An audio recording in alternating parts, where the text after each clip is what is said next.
Hello hi नमस्कार मु Jagannath JDS take channel आपण मानक स्वागत जनाऊँ। तो आज वीडियो रे आपण माने जानि परिबे कि जते सब आपण मानकर प्रॉब्लम फेस करूछंती को माने अप्लाई करि पारु नांती को मानकर फाइनल सबमिट हे पारुनी को मानकर नॉट एलिजिबल आसुची को मानकर डेट ऑफ बर्थ चेंज हे जाईची। तो वीडियोटी को बिना स्किप जाए एंड जाए देखंतु देखिला परे आपण मानकर प्रॉब्लम टी सॉर्ट आउट करि परिबे ए वीडियो माध्यम रे आपण मानक जणैबी। तो जो मैंने चैनल को नुआ कर सब्सक्राइब करने सह आपण मानकर जो पाखरे घंटी चिन्हटी अच्छी दबाई नोटिफिकेशन ऑन कर दियंतु जहाँफल एमती नुआ नुआ लेटेस्ट इनफॉरमेशन ए चैनल माध्यम आपण माने सर्वप्रथम जानि परिबे। तो चलंतु देरी न करी आज वीडियोटी स्टार्ट करबा।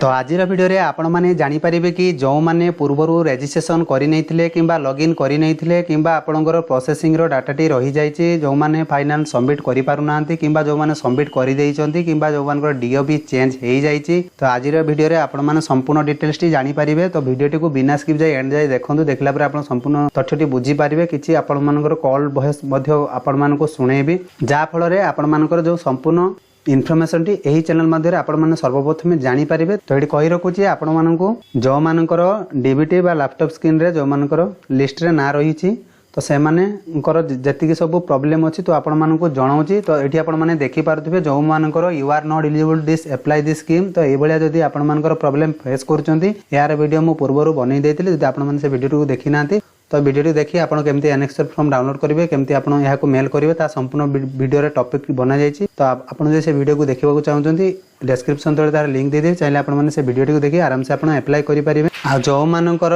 एमती अनेबल टू सबमिट आसुची तो सेमानकर भी प्रॉब्लम टी कोन हेची ता या वीडियो रे आपण मानन को जणै। तो जो मानकर अनेबल टू सबमिट देखौ आ जो मानकर डीबीटी मा आपनकर लैपटॉप स्क्रीन टी जतले अप्लाई करि दैचंती तो आपण मानकर You have successfully application your state scholarship against Biju Yava Sashakti Yojana laptop DBT scheme higher education department for the academic year 2023 application ID।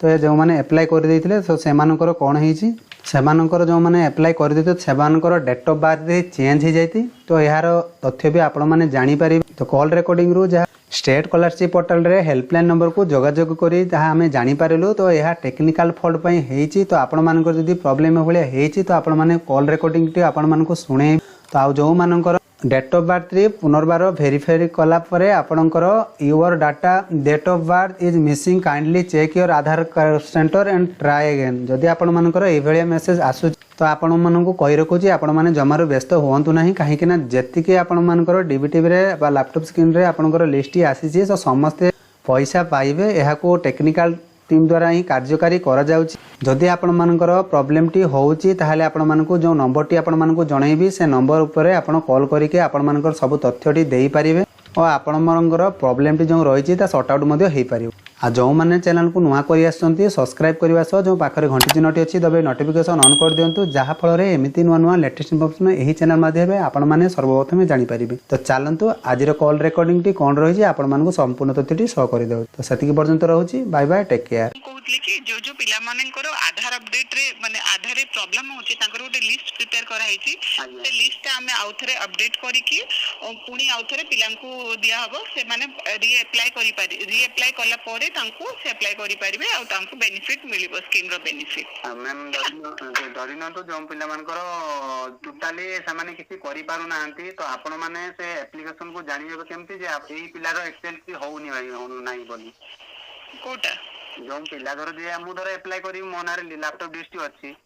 तो मु धर अप्लाई करी तो आपण मानकर फॉल्ट जानिबे जंते ए पिला रो ऑलरेडी फॉल्ट अछि आमे टेक्निकल को पठेबो सेटा केमती संभव हे पारिबो।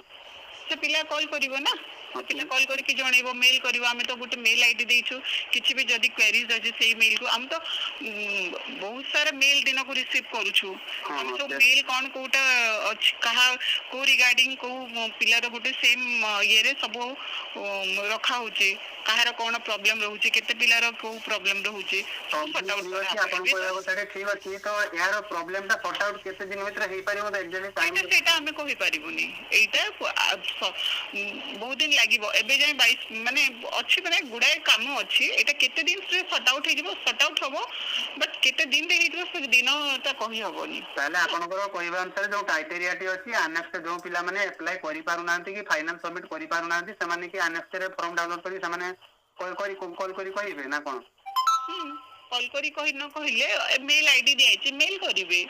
ତାଙ୍କୁ ତ କଲ୍ କରିବା ପାଇଁ କୁହାହେଇନି ମେଲ୍ କରିବା ପାଇଁ କୁହାହେଇଛି ମେଲ୍ ନା ନା ଯେମିତି କିଛି ପିଲା ଜାଣିପାରୁନାହାନ୍ତି ତ ମେଲ୍ ରେ ଯୋଉମାନେ କରୁଛନ୍ତି ମେଲ୍ ର ରିପ୍ଲାଇ ବି ଆସୁନାହିଁ ତ ସେମାନେ ଏକ୍ଜାକ୍ଟଲି କଲ୍ କରିକି ବୁଝିବେ ନା ହଁ କଲ୍ କରିକି ବୁଝିଲେ ଆମେ ସେଇଆ କହୁଛୁ କି ଆପଣ ଶୁଣନ୍ତୁ ମ୍ୟାମ୍ ଆପଣଙ୍କର ଗୋଟେ କଥା କହିଲେ ଠିକ ଅଛି ଆପଣଙ୍କ କଥା ଠିକ ପୁରା ଲାଗୁଛି ଠିକ କଥାଟି ଯୋଉ ଆପଣଙ୍କର ଆଉ ଗୋଟେ ହେଲ୍ପଲାଇନ୍ ନମ୍ବର ଅଛି 1552223 ଏମିତି କିଛି ନମ୍ବର ଟି ଅଛି ଷ୍ଟେଟ୍ ସ୍କଲାରସିପ୍ ପୋର୍ଟାଲ ତ ସେ ନମ୍ବର ଲଗେଇଲା ବେଳକୁ ସେମାନେ ଏକ୍ଜାକ୍ଟଲି ଠିକ ଟାଇମ୍ କହିପାରୁନାହାନ୍ତି ହଁ ଠିକ ଅଛି କିନ୍ତୁ ସବୁ ଜିନିଷ ଆମେ ତ ଚାହୁଁଛୁ ମ୍ୟାକ୍ସିମମ୍ ପିଲା ବେନିଫିଟ ପାଆନ୍ତୁ ଏଇ ଯେତେ ବି ପିଲା ଅଛନ୍ତି ଆମେ ସମସ୍ତଙ୍କୁ କଲ୍ କରିକି ମାନେ ଯିଏ ବି ରହିଗଲା ଏଇ ଆମର 17 ତାରିଖ ଯାଏ ଲାଷ୍ଟ ଡେଟ୍ ଅଛି ଏଇଟା ଗୋଟେ ଫାଇନାଲ ଡେଟ୍ ନୁହଁ ପୁଣି ଆଉ ଥରେ ଏକ୍ସଟେଣ୍ଡ ହବ ମାସେ 2 ମାସ ପରେ ଆଉ ଥରେ ହବ ଯେତେ ପିଲା ଯଦି ରହିବି ଗଲେ ପୁଣି ଫର୍ଦର ଆଉ ଗୋଟେ ଡେଟ୍ ବାହାରିବ 7 ଦିନ କି 15 ଦିନର ତ ସେଇଠି ଭିତରେ ପିଲା ଆପ୍ଲାଏ କରିପାରିବେ ତ ଏଇଟା ଗୋଟେ ପ୍ରୋସେସ ଚାଲିବ ଏବେ ଏଇଟା ନୁହଁ କି 18 ତାରିଖରୁ 17 ଡିସେମ୍ବର ଯାଏଁ ଗୋଟେ ଡେଟ୍ ଫିକ୍ସ ହେଇଗଲା ତାପରେ ଆଉ କେହି ଆପ୍ଲାଏ କରିପାରିବେନି ସେମିତି ନୁହଁ ଆଉ 2 ଦିନ ଥର ଡେଟ୍ ପୁଣି ଏକ୍ସଟେଣ୍ଡ ବି ହବ ତ ଯଦି କାହାର କିଛି ପ୍ରୋବ୍ଲେମ ଫେସ୍ କରୁଛନ୍ତି ତ ସେମାନେ